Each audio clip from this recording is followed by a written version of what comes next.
Je viens tout juste de revenir du point de presse de Rio Tinto et du gouvernement du Québec en lien avec le 1,7 milliard de dollars d'investissement pour la rénovation et la modernisation de la centrale hydroélectrique de l'île Maligne de Rio Tinto.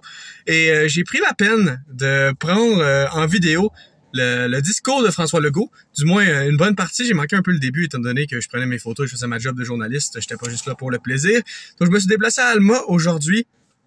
Hier, étant donné que je vais publier la vidéo demain matin, et c'était au Saint-Crème, donc l'entreprise Le Saint-Crème qui était l'hôte de cette conférence de presse. Et Monsieur Legault a quand même parlé de plusieurs aspects. Oui, l'aluminium, mais aussi il a essayé de faire une petite réponse à Donald Trump en lien avec ce dernier qui pense être capable d'être indépendant au niveau de l'aluminium. Il a aussi dit que l'aluminium canadien, québécois était plus vert et avait un certain avantage, donc c'était toujours bon pour de ce côté.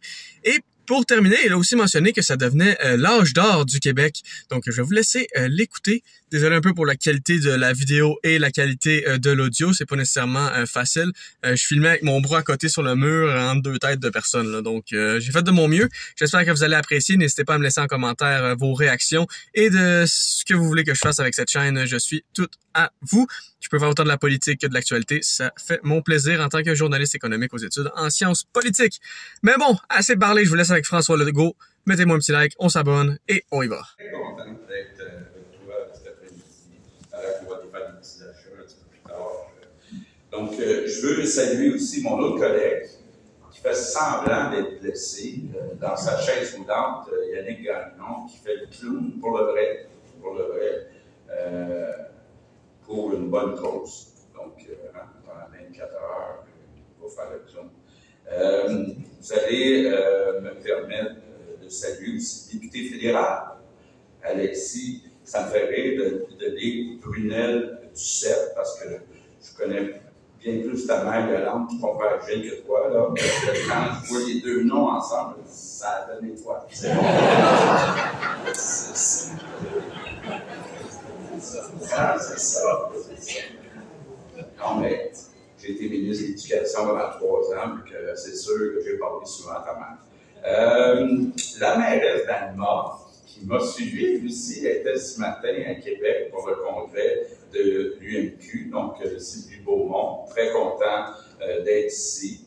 Il y a des préfets, donc Louis Ouellet, Yannick Baillargeon, Gérald Savard, donc très content. Il y a un conseiller municipal, Louis Leclerc.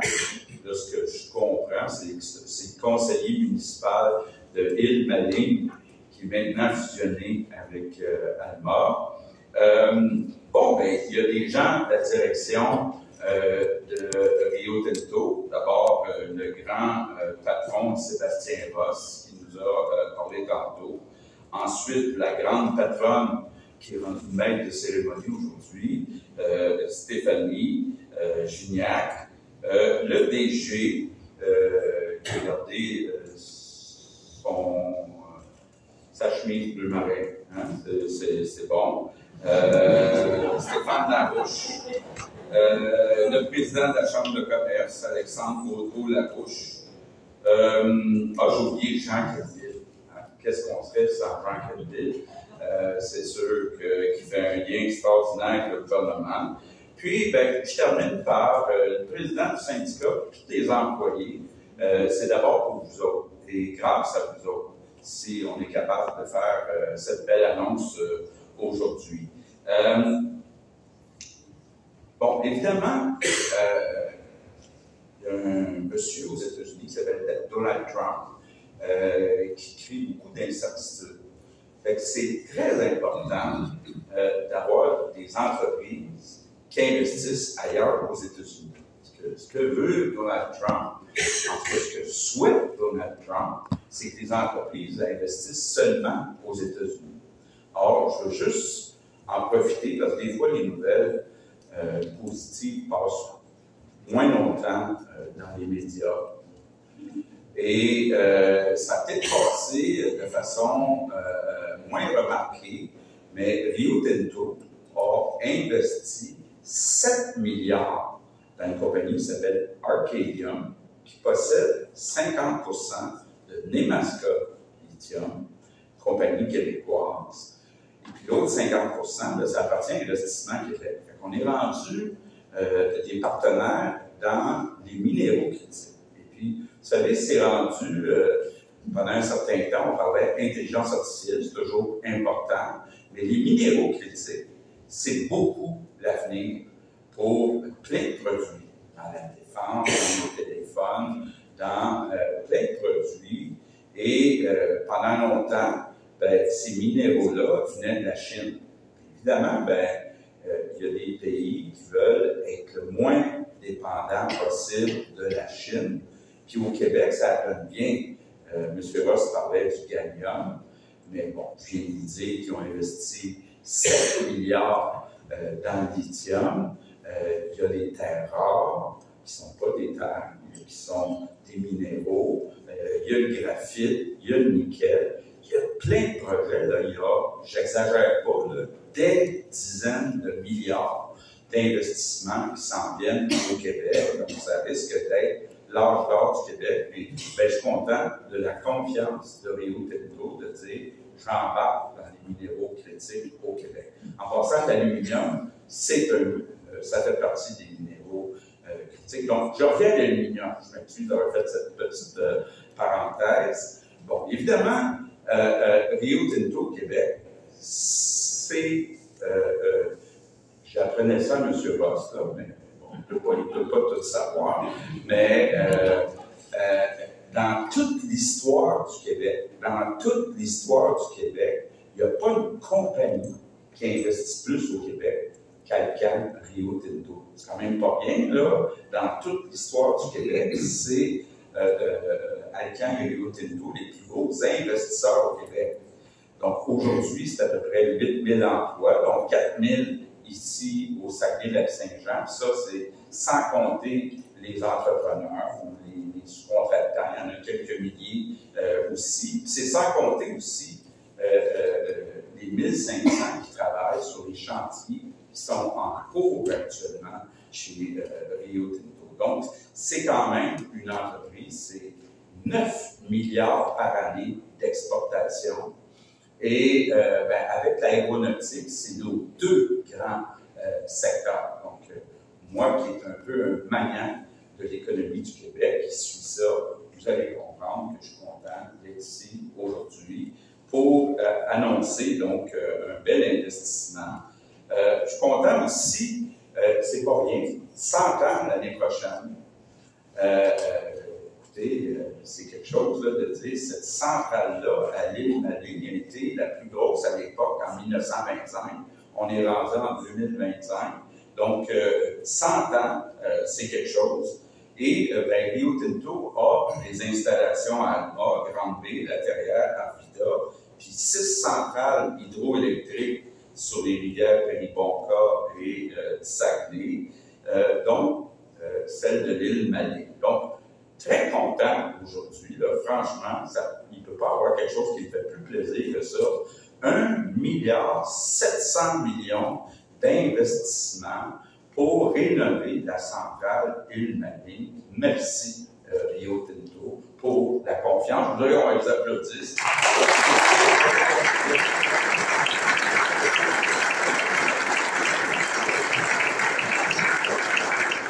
Comme le disait M. Ross, ça veut dire un autre 200-300 emplois de plus pendant ce chantier-là qui va aller jusqu'en 2032. Je suis déjà inquiet de la mairesse qui va venir me demander des logements. Là, c'est certain pour ce monde-là. Entre autres.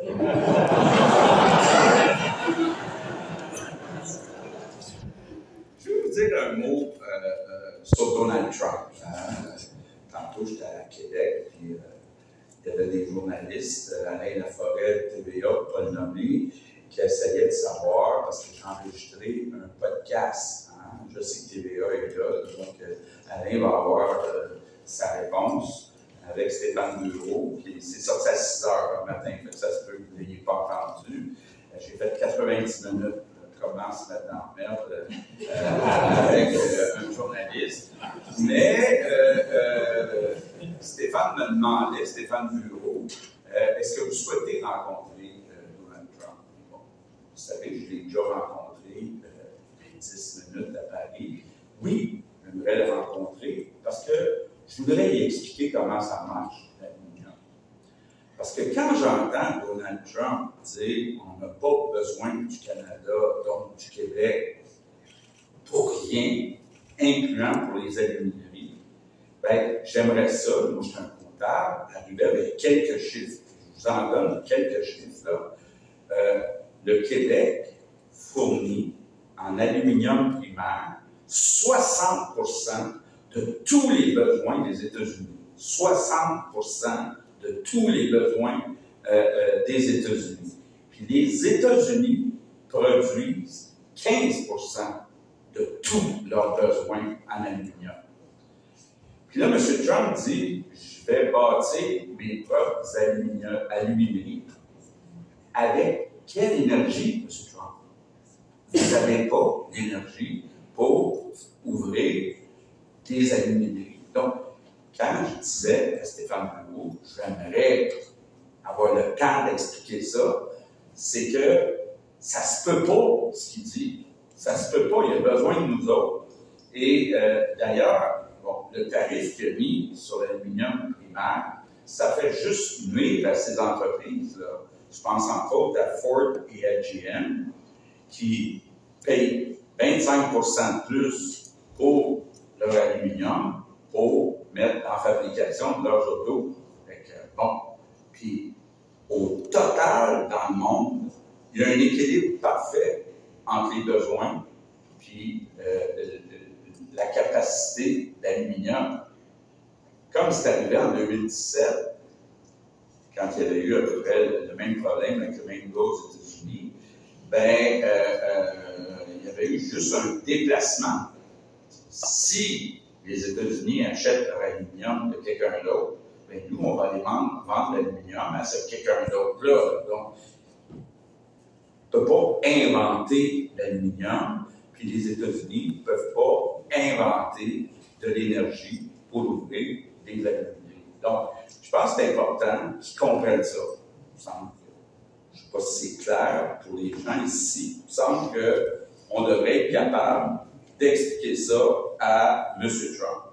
Bon, évidemment, l'autre dossier qui est important avec M. Trump, la lutte au changement climatique. Il a beau essayer de nier l'urgence de réduire les GES, il reste que c'est la planète qui est en jeu.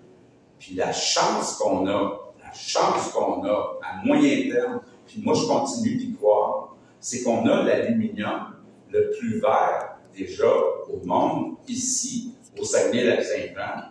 Puis on travaille, comme le disait M. Ross, sur Hélicis, une technologie pour réduire encore plus les GES. Donc, moi, je continue d'y croire. Et je suis content de voir que Rio Tinto continue d'y croire, qui n'embarque pas dans le jeu de Donald Trump. C'est sûr que ça peut avoir des impacts à court terme sur le développement de l'aluminium vert. Mais à moyen terme, on n'y échappera pas.